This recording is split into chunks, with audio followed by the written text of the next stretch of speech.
أعوذ بالله من الشيطان الرجيم. بسم الله الرحمن الرحيم. الحمد لله رب العالمين، والصلاة والسلام على أشرف الأنبياء والمرسلين وعلى آله وصحبه أجمعين.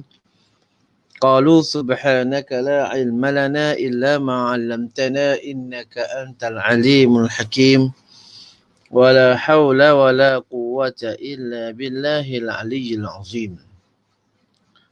Sekejap.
Bersyukur kita kehadrat Allah Subhanahu Wa Taala kerana pada malam ini, seperti mana yang saya nyatakan, insya-Allah pada malam ini kita akan menyambung akan kitab iaitu Sabilul Muhtadin ataupun Sabilul Muhtadin Litafaqquh fi Amriddin. Dan kita telah sampai pada bahagian ataupun pada muka surat yang keempat, yang keempat. Wa qala al-musannif rahimahullahu ta'ala wa nafa'ana bi'ulumihi fid darain amin amin amin ya rabbal alamin.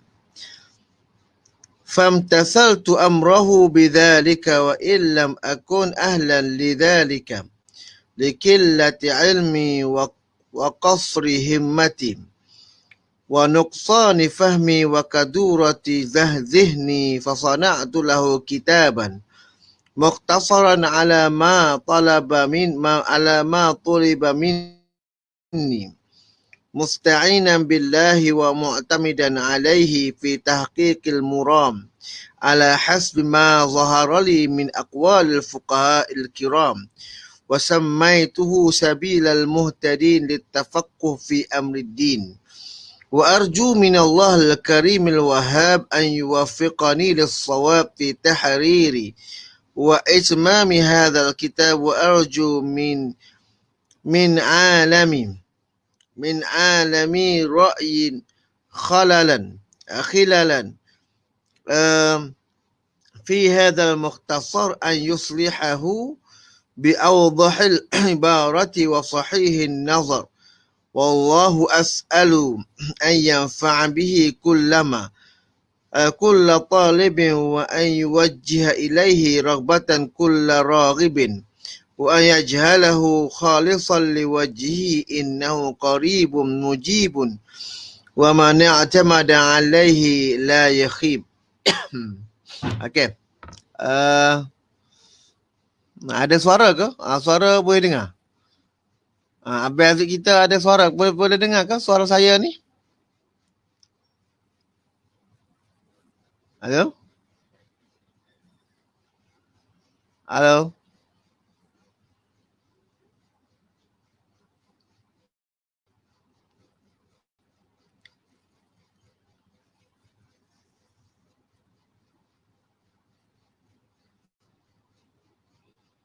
Halo? Halo?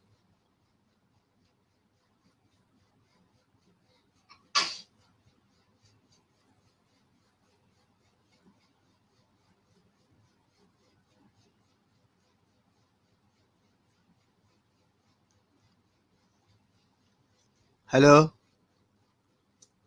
Boleh lah kau eh? Alhamdulillah.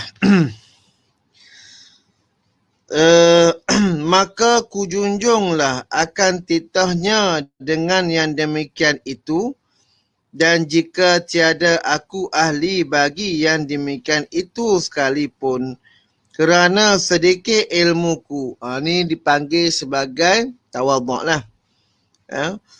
Dan singkat himahku dan kurang fahamku dan keruh. Keruh tu. Keruh. Kadurah tu keruh lah. Keruh zihinku. Mata hatiku keruh. Maka ku perbuatkanlah baginya suatu kitab yang mukhtasar. Jadi aku buat jugalah sebuah kitab yang mana ianya merupakan ringkasan atas barang yang dituntutnya daripadaku. Jadi bila aku dah tengok ada permintaan supaya aku buat ringkasan daripada kitab Sabilal Kitab sebelum ni, iaitu As-Siratul Mustaqim. Dan jika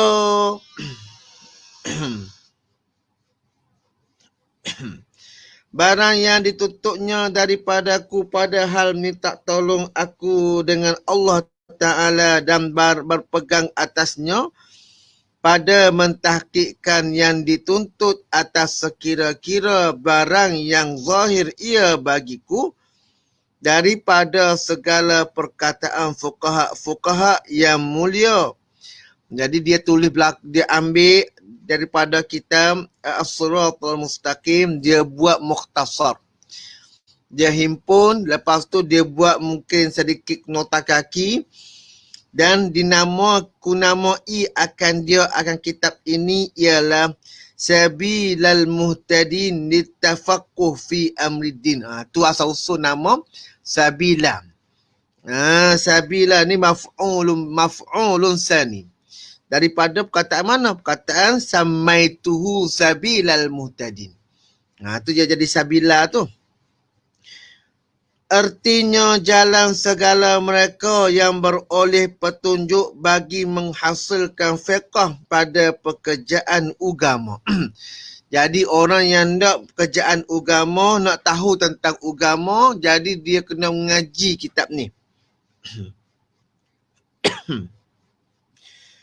Dan ku harap daripada Allah Ta'ala yang mulia lagi yang amat mengurniai bahawa dianugerahinya kira-kiranya akan daku taufik bagi yang betul pada menguraikan dan menyempurnakan kitab ini, dan ku harap daripada orang yang alim.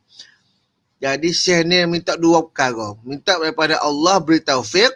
Yang kedua, kalaulah ada orang alim, orang yang pandai, yang melihat ia akan khilal. Ada nampak sedikit macam ada salah. Macam ada salah tabak ke, salah cop ke. Jadi pada mukhtasar ini bahawa diperbaikinya akan dia dengan ibarat yang terlebih nyata.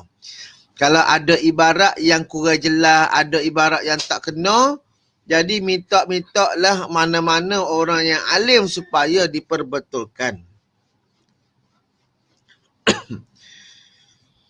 Dan dengan nazar yang sahih dan akan Allah Ta'ala jua aku pohonkan bahawa memberi manfaat kiranya ia dengan kitab ini akan tiap-tiap yang menuntut.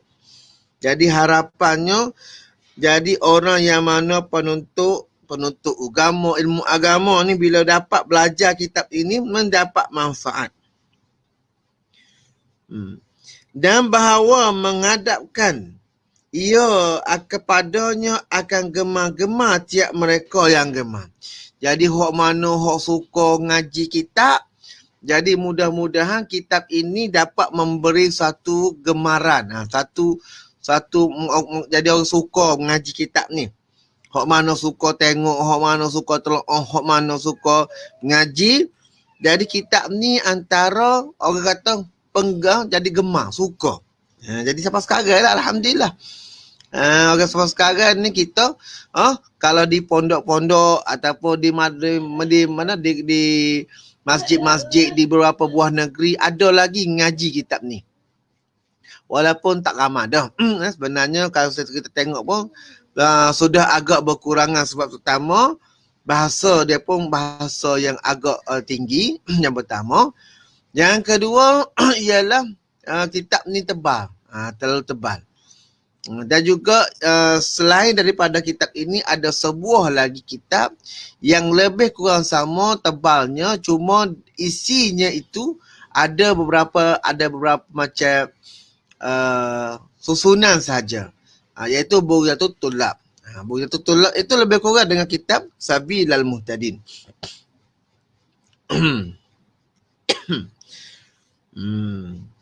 Dan bahawa menjadikan ia akan dia tuluh bagi zatnya. Jadi harapannya bila kitab ini dapat menjadi sumber ataupun menjadi sumber ikhlas.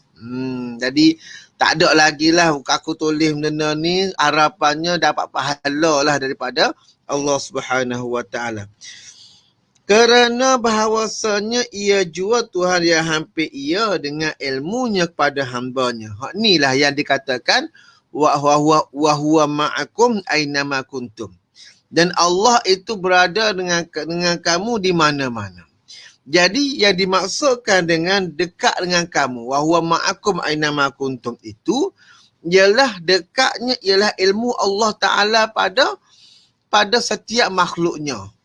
Yang tu yang diguna pakai ataupun pandangan yang telah dikeluarkan oleh Imam Nawawi. Jadi sebab itulah kita ahli sunnah wal jamaah, kita tak kata bahawasanya Tuhan itu berada di sana sini, tidak. Sebab kita punya nas ataupun kita punya hujah dilalah yang mana kalau kata wa huwa ma'akum aynama kuntum tu kita tak kata Tuhan itu berada dekat dengan kita ada tempat. Tetapi yang dekat dengan manusia itu ya di sisi Allah Ta'ala ialah ilmunya. Ilmu tu yang dekat dengan makhluk. Sebab itulah bila mengaji sifat 20, dia kata manusia ini ialah ataupun semua makhluk sama ada makhluk hok ada ke makhluk hok yang mana dibilang-bilang contohnya mustahil ke, semuanya itu ialah maklum di sisi Allah Ta'ala. Maklum tu benda yang diketahui. Sebab itulah dipanggil sebagai ta'alluq inkishaf. Ta'alluq inkishaf maksudnya terbuka semuanya. Tak ada satu pun yang terselindung daripada Allah Ta'ala. Inilah yang Syekhul Musannif kata yang hampir ia dengan ilmunya kepada hambanya. Jadi inilah yang kita pegang pada hari ini. Hak kita pegang ni. Qarib tu dekat. Bukan dekat zat, tapi dekat itu nisbah pada ilmu. Sebab itulah kita belajar sifat 20. Kita hanya mengenal Allah dengan sebenar-benarnya pada sifatnya sahaja. Manakala pada zat tidak ada yang mengetahui kecuali Allah Subhanahu Wa Taala. Itu pada ahli sunnah wal jamaah. Bukan kata dekat macam duduk di atas aras. Bila duduk atas aras, bila kita kata duduk atas aras sendiri pun kita tak boleh nak kata aras tu berada di atas langit. Sebenarnya cuma dinyatakan aras itu ialah berada tempatnya di atas. Itu yang kata kenapa orang hari ini dia tersalah faham sedikit berkaitan tentang Ar-Rahmanu 'alal 'arsy istawa. Jadi qarib pun sama juga. Qarib tu dekat. Dekat itu bukan nisbahnya zat. Kalau kata nisbah zat, jadi Tuhan itu pula bertempat. Bila Tuhan bertempat, Tuhan itu ialah makhluk. Sebab apa? Tidak ada bagi Allah Ta'ala itu ialah qiyamuhu binafsih. Qiyamuhu binafsih la mukhassis wala makan. Tidak ada orang yang memperbuat dan Allah juga tidak memerlukan kepada tempat. Itu yang jadi qiyamuhu ta'ala binafsih. Jadi qarib di sini ialah qarib pada ilmu. Lagi memperkenankan akan doa mereka yang minta doa dan barang siapa berpegang ia atasnya pada barang pekerjaannya tiada ia kerugian dan sia-sia. Jadi yang mana-mana yang kita kata yang minta dengan Allah, yang bertawakal pada Allah, yang bergantung dengan Allah, semuanya tidak rugi. Sekurang-kurangnya dia mendapat pahala daripada Allah Subhanahu Wa Taala. Jadi walaupun di dunia ini dia tidak peroleh apa yang dia hajatkan, tetapi mudah-mudahan Allah akan berikan yang terbaik di hari akhirat. Nah, itu yang dimaksudkan dengan dan sia-sia la yakhib. Okey. Kita masuk pada Kitabut Taharah. Kitabut Taharah. Ini ialah Kitabut Taharah. Ini suatu kitab pada menyatakan taharah ataupun bersuci. Ketahui olehmu bahawasanya kitab pada lugah pada makna jam'un. Kitab ni pada maksudnya iaitu daripada perkataan daripada kitab ni, kalau ikut bahasanya ialah jam'un. Kitab bermakna jam'un, iaitu menghimpunkan. Bila dah nama kitab ni sebenarnya menghimpunkan. Tetapi pada syarak, ismul jumlati makhsusatun minal ilmi mustamalatun ala abwabin wa fusulin ghaliban. Artinya kitab pada syarak, maksudnya pada istilah yang dikatakan pada istilah syarak lah. Iaitu nama bagi jumlah. Ia merupakan nama jumlah. Nama yang bentuknya umum. Nama umum yang tertentu daripada ilmu yang mengandungi ia atas beberapa bab. Maksudnya ialah sekumpulan daripada ilmu, atas beberapa bab. Di dalam ilmu tersebut terkandung di dalamnya ialah beberapa bab dan beberapa fasal dan pada ghalib.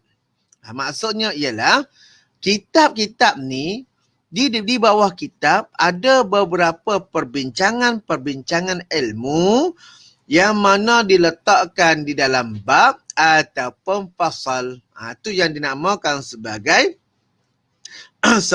kitab. Jadi fahamlah kita, bila orang sebut kitab ni, kitab maksudnya adalah himpunan ilmu-ilmu yang mana di bawahnya adalah bab ataupun fasal. Okey. Dan yang kedua pula perkataan taharah.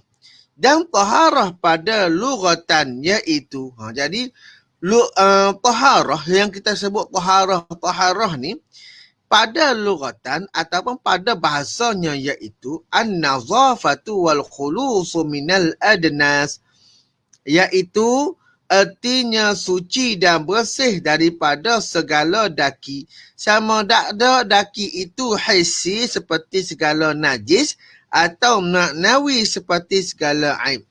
Jadi adnas di sini ialah maksudnya daki. Dan daki itu pula terbahagi kepada dua bahagian. Pertama, daki yang mana kita nampak hissi. Yang mana kita nampak, kita boleh rasa. Yang kedua ialah daki daripada maknawi, pada maksud maknawi. Ataupun maknanya ialah benda yang mana dikira-kira. Sepertinya adalah aib. Aib. Hak tak molek. Jadi itu daki juga. Tapi daki yang tak nampak. Contohnya deki ke ataupun hasad ke. Jadi itu semua ialah aib. Benda yang tak molek. Ma'aba'anin nas. Apa-apa yang tak molek pada pandangan manusia itu dipanggil sebagai daki lah. Ataupun adnas. Adapun taharah pada syarak. Baru kita masuk pada syarak. Maka ikhtilaf segala ulama pada mentarifkan dia. Jadi taharah pada syarak, maka berkhilaflah di kalangan fuqaha, terutamanya fuqaha mutaakhirin ataupun ulama-ulama fiqh Syafi'i yang terakhir, yang zamannya pada mutaakhirin. Maka yang tersebut di dalam Tuhfah Syekh Ibn Hajar dan Nihayah Syekh Ramli, bahawasanya taharah pada syarak disebutkan ia atas dua perkara. Jadi pada kalangan iaitu daripada dipanggil Syaikhan. Syaikhan ni dua orang syekh, iaitu Syekh Ibn Hajar dan juga Syekh Ramli. Jadi mereka menyatakan bahawasanya yang dimaksudkan dengan taharah ialah atas dua perkara. Pertama, zawalul man'i anil hadasi wan najas. Artinya, hilang tegah yang jadi ia daripada hadas dan najis. Jadi, hak mana ada tegahan, hak mana ada benda-benda yang bernajis tu, kita hilangkan. Jadi, itu namanya taharah. Ataupun yang kedua ialah al-fi'lu al-mawdu'u li'ifadati zalika au ba'di asarihi. Artinya, perbuatan yang diwada'kan ia bagi memberi faedah akan yang demikian itu. Al-fi'lu al-mawdu' ialah perkara yang dihantar. Perkara yang dijadikan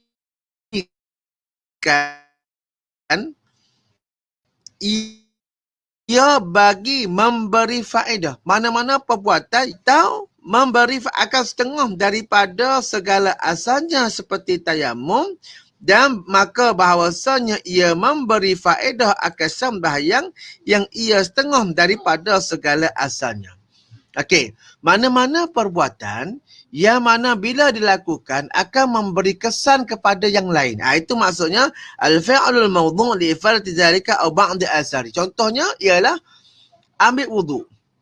Mandi wajib. Jadi perbuatan mandi, perbuatan wuduk itu mengesahkan apa? Untuk membolehkan kepada perbuatan-perbuatan yang tidak boleh dilakukan selain daripada berwuduk ataupun tayamum ataupun ialah mandi wajib. Itu dipanggil sebagai at-taharah. Okey. Maka atas yang kedua inilah mentarifkan Imam Nawawi akan taharah pada syar'i. Jadi atas qaul yang kedua inilah yang mana takrif yang telah digunakan pakai oleh Imam Nawawi, iaitu dia kata apa? Annaha rafu hadasin au izalatun najasin au ma fi ma'nahuma au ala suratihima. Artinya bahawasanya taharah itu iaitu mengangkatkan hadas atau menghilangkan najis atau barang yang pada makna keduanya atau barang yang atas rupa keduanya. Mana-mana yang membawa kepada menghilangkan segala halangan. Halangan apa? Halangan contohnya hadas lah. Hadas tu halangan lah sebab contohnya buang air besar, air kecil. Kita tak nampak, kita bila dah suci, tak nampak dah dia sebagai satu najis. Tak nampak dah najis, tapi dia merupakan halangan daripada seorang itu, contohnya semayang, tawaf atau lain-lain. Jadi untuk menghilangkan halangan tersebut, perlulah sama ada iaitu ambil wuduk ataupun ialah tayamum bagi menggantikan wuduk. Okey. Kata Ali Ash-Shubramallisi. Ali Shubramallisi ni ialah orang yang membuat hasyiah kepada antara yang membuat hasyiah kepada kitab Nihayatul Muhtaj. Dia dua orang dengan Al-Maghribi. Dua-dua ni ialah orang yang mana menghasyiahkan akan Nihayatul Muhtaj bagi Imam Ramli. Dia kata apa? Bermula barang yang pada makna mengangkatkan hadas itu seperti tayamum, dan barang yang pada makna menghilangkan najis itu seperti menyamuk kulit bangkai dan jadi cuka daripada tuak dengan sendirinya. Ini dipanggil sebagai istihalah. Istihalah ni ialah bertukarnya daripada satu perkara kepada perkara yang lain. Contohnya asalnya tuak jadi cuka. Tuak tu ataupun arak itu ialah hukumnya haram. Tetapi disebabkan dia telah bertukar istihalah, maka dia jadi cuka. Cuka itu adalah harus. Nah, jadi cuka tu boleh makan. Arak tu haram. Okey. Dan barang yang atas rupa mengangkatkan hadas itu seperti segala mandi yang sunat dan memperbaharui wuduk. Dan basuh yang kedua dan yang ketiga pada wuduk dan mandi. Dan barang yang atas rupa menghilangkan najis itu seperti basuh yang kedua dan ketiga pada menghilangkan najis, yakni kemudian daripada suci tempat dengan basuh yang pertama pada najis, pada najasah, yang lain daripada mughallazah. Jadi hak lain-lain tu ialah basuhan yang sunat. Selagi mana ataupun selepas daripada sempurnanya basuhan ataupun wuduk yang ataupun gosok yang pertama. Selagi mana tak sempurna, maka selagi itulah basuhan kedua ataupun ketiga, ianya tidak memberi makna sunat, bahkan ia merupakan wajib. Okey. Dan tersebut di dalam Nihayah Syekh Ramli bahawasanya taharah itu terbahagi kepada dua bahagian. Jadi Imam Ramli ni sebabnya dia ni ialah aliran Mesir. Aliran Mesir. Jadi yang ini ialah dipanggil sebagai aliran yang mana kebanyakannya orang-orang di sebelah Mesir sana guna aliran ini. Manakala kita ni sebelah Asia Tenggara dan lain-lain sehingga ke Arab sana, kita banyak menggunakan pandangan Imam Syekh Ibn Hajar Al-Haythami. Jadi kita jaga kali-kali kita ataupun tidak banyak pandangan yang kita guna daripada Syekh Ramli. Jadi Syekh Ramli ni ada satu kelebihannya, ialah dia ni bahasa yang digunakan itu agak mudah. Jadi untuk memudahkan dia, dia kata taharah ni sebenarnya terbahagi pada dua bahagian. Yang pertama ialah taharah ainiyah. Taharah yang bangsanya adalah aini. Manakala yang kedua taharah hukmiyah. Maka taharah ainiyah itu barang yang tiada melampau. Ia tak akan dapat pendirian yang mewajibkan dia. Seperti membasuh najis dan... jadi maksud taharah ainiyah ni yang tak lebih daripada itu. Contoh kalau kita cebok basuh najis itu, takat tu saja, tak perlu pada melampaui pada batasan yang lain. Itu dipanggil taharah ainiyah.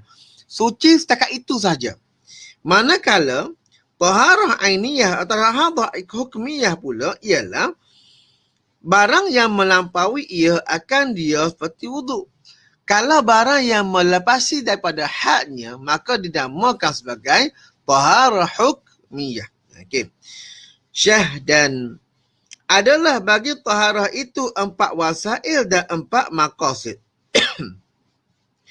Jadi dalam taharah ni, jadi sebenarnya molek kalau kita boleh lukis. Jadi boleh lukis ni comel sikit. Kita pun boleh jelas dia.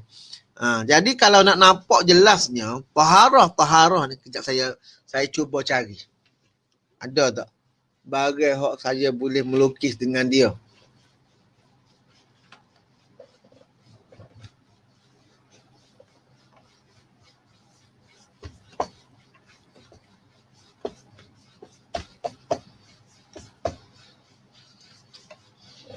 Kejap dah. Okey.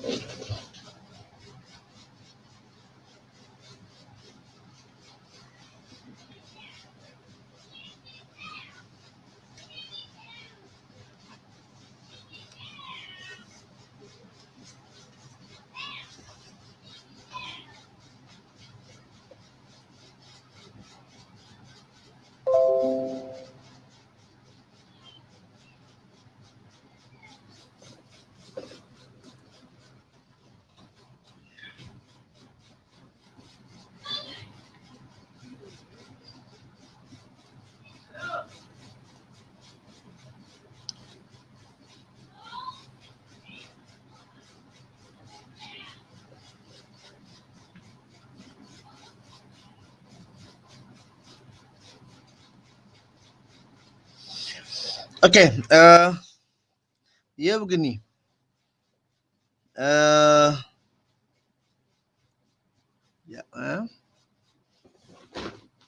Taharah Taharah ini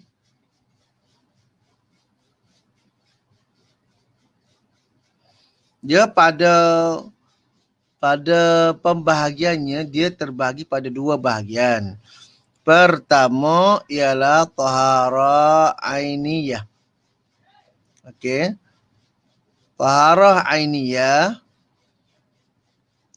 Yang kedua ialah taharah hukmiyah. Okey. Ini satu pembahagian. Maksudnya taharah ni kalau kita nak tahu sebenarnya ia berbentuk ainiyah dan juga hukmiyah. Nanti kedua-dua perkataan ini nanti kita akan gunakan pada masalah yang lain pula, pada masalah najis. Najis pun nanti ataupun hadas pun kita akan menggunakan dua-dua perkataan ini. Perkataan ainiyah dan juga hukmiyah. Manakala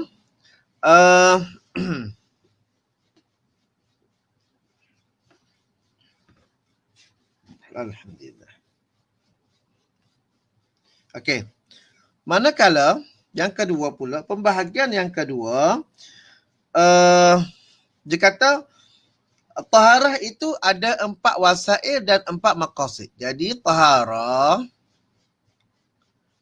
ni biasanya kalau sistem di negara-negara Arab sana, dia sudah gunakan begini. Taharah ni ada 2 bahagian utama yang perlu kita, kalau kita mengaji pun, kalau bab taharah, inilah dua perkara utama yang kita akan belajar. Pertama ialah dipanggil sebagai wasail. Wasail. Yang kedua ialah maqasid. Okey. Apa maksud wasail? Wasail ialah cara bagaimanakah taharah itu boleh akan berlaku. Caranya bagaimana? Jalannya bagaimana? Pertama dia sebut ialah miyahun. Yang pertama ialah miyah ataupun air lah.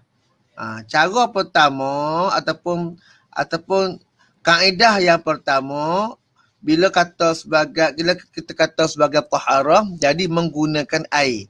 Yang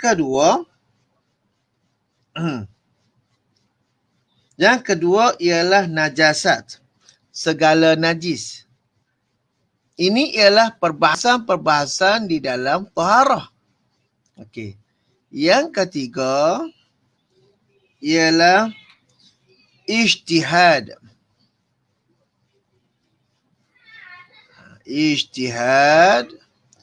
Yang keempat ialah awani ataupun bejana air.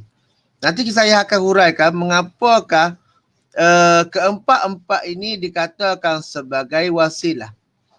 Wasail. Dia ada sebab. Jadi dalam kitab lain, dan contohnya kitab Bughyatul Tullab, dia tidak menyatakan seperti begini. Yang banyak menyatakan taharah terbagi dua ni ialah Ibnu Hajar. Contohnya dia dalam kitabnya syarah kepada Matan Irsyad pun dia mengatakan bahawasanya taharah itu pembicaraannya ialah 2 bahagian, iaitu wasail dan maqasid. Tetapi dalam aliran ataupun pembahagian bila kita mengaji di dalam kitab-kitab Jawi yang sebelah patah ni, maka kita jarang kita melihat benda-benda yang ada ini. Benda-benda yang ada ni kebanyakannya daripada sebelah Ibnu Hajar. Okey. Seterusnya, dan yang tersebut dalam Hasyiah Barmawi bahawasanya wasilah taharah, yang pertama air, yang kedua tanah, yang ketiga ialah batu istinja, dan keempatnya adalah najasah. Kenapa najasah ada yang keempat? Ialah pada pembahagian ialah bab sama ada istihalah ataupun dalam bab samuk, nyamuk kulit binatang. Jadi sebab nanti kita akan lihat bagaimanakah perbezaan antara perkataan-perkataan ulama mengenai tentang keempat-empat benda ni. Okey. Dan adapun berjana dan ijtihad, maka bukan ia daripada wasilah, hanya ia adalah wasilah bagi wasilah taharah jua. Jadi kalau mengikut kaul yang kedua, masalah awani ini dia bukannya adalah wasilah. Dia bukannya wasilah, tetapi dia wasilatul wasail. Wasilatul wasail. Ini perkataan daripada Syekh Barmawi. Tapi mengikut Ibnu Hajar, al-awani itu termasuk di dalam pembahagian yang keempat dalam wasail. Jadi mana-mana pun boleh berlaku lah. Nak guna perkataan Ibnu Hajar pun boleh, nak guna perkataan Syekh Barmawi pun boleh. Sebab Syekh Barmawi melihat kepada kalau sebut wasilah dalam taharah ni, mana sebenarnya yang dikatakan sebagai alat untuk taharah.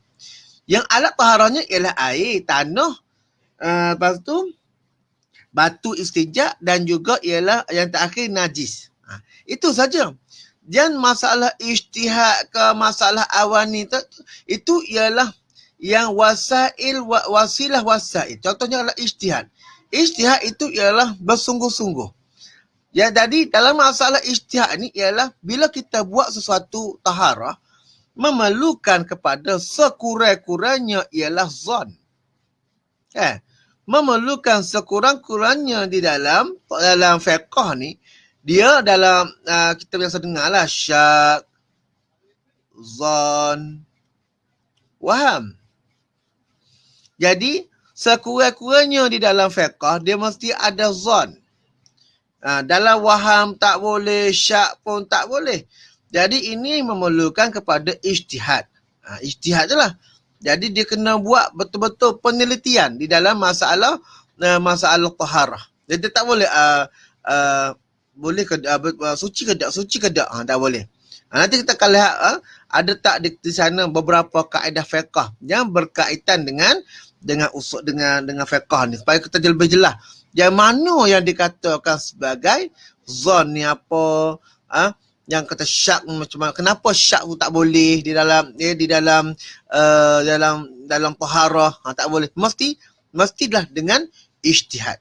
Dan awani itu ialah wasilatul wasail, ataupun kalau mengikut Ibnu Hajar dia merupakan sebagai wasilah, sebab air tersebut mestilah berkaitan dengan awani atau bekas air. Biasanya kalau berwuduk, dia ada kaitan di antara bekas air dengan air. Dia tak ada lah, kita taduh dalam tangan, tak ada.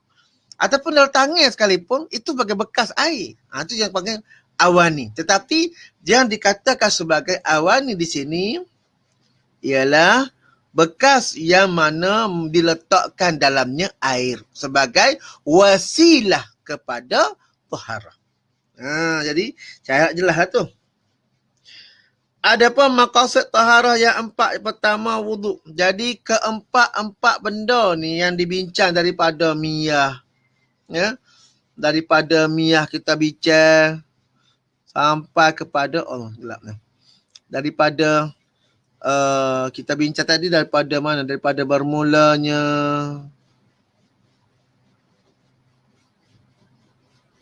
daripada miyah, kan? Lepas tu kita bincang najasah. Lepas tu yang ketiganya ialah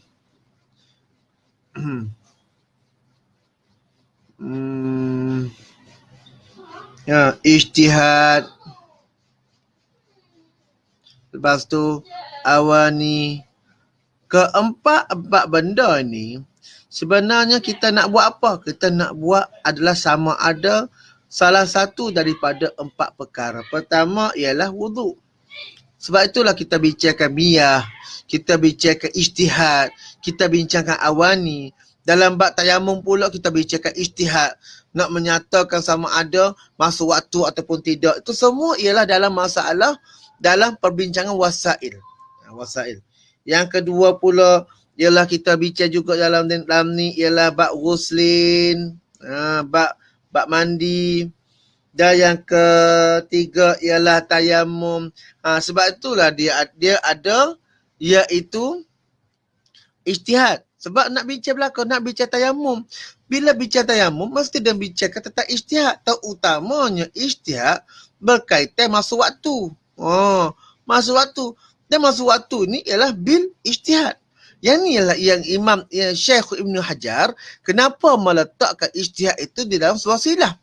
Kalau tak letak ijtihad dalam wasilah, jadi macam mana kita nak jadikan syarat sah ataupun nak letakkan syarat sah antara tayamumnya ialah masa waktu. Kalau sembahyang itu adalah sembahyang fardu.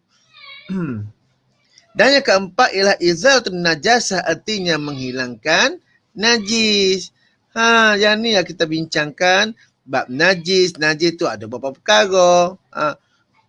Dan sebenarnya perbincangan kita najis mughallazah, mukhaffafah dan mutawassithah itu ialah kebanyakannya perbincangannya di dalam kitab-kitab daripada belah Jawi, belah kita lah. Kalau di sebelah Arab sana tidak dinyatakan dengan jelas bahawasanya najis terbagi pada 3. Cuma dibandingkan najis ni berat, najis ni ringan, najis tu sederhana. Kerana dibandingkan, kerana perbandingannya ialah cara penyucian. Yang ni lah duduk letaknya di sini. Sebab itulah adanya najasah. Adanya najasah ini kerana nak bincangkan ialah izalatul najasah.